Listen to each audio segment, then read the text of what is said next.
Hello friends, in this video we will talk about ERBs and Klumpke's paralysis.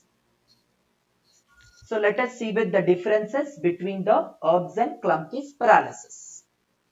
So why these paralysis happen? Because of one important thing, lesions of brachial plexus. So any lesion in the brachial plexus will lead to these two.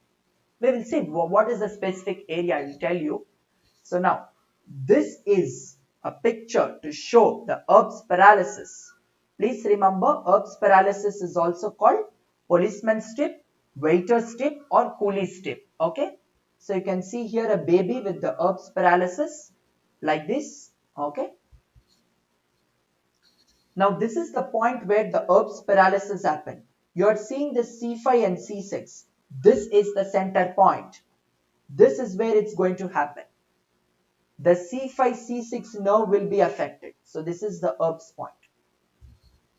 Now here you can see this even during delivery, and there will be an increased angle between the trunk and the shoulder. This is the trunk, this is the shoulder. Assume this is the straight line, the trunk, shoulder as this line. So this angle will be increased. So it is like this, a tilt. Okay. You can see that very well. It's like a person who is who is standing in a local train and holding the handle on the top, like that it is. And this is during delivery. Okay. Let's see the difference. So I told you regarding the nerves involved, C5, C6. Let's see that. Yeah, this part, C5, C6, that is involved in ERB's point. So Klumpke's will be C8T1. Please remember this, C8T1. What are the muscles?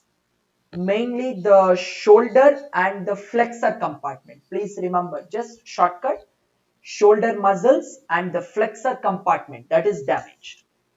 That is nothing but deltoid, suprainfraspinatus. These are all rotator cuff, biceps, brachialis, brachioradialis, supinator, ECRL, extensor carpi radialis longus.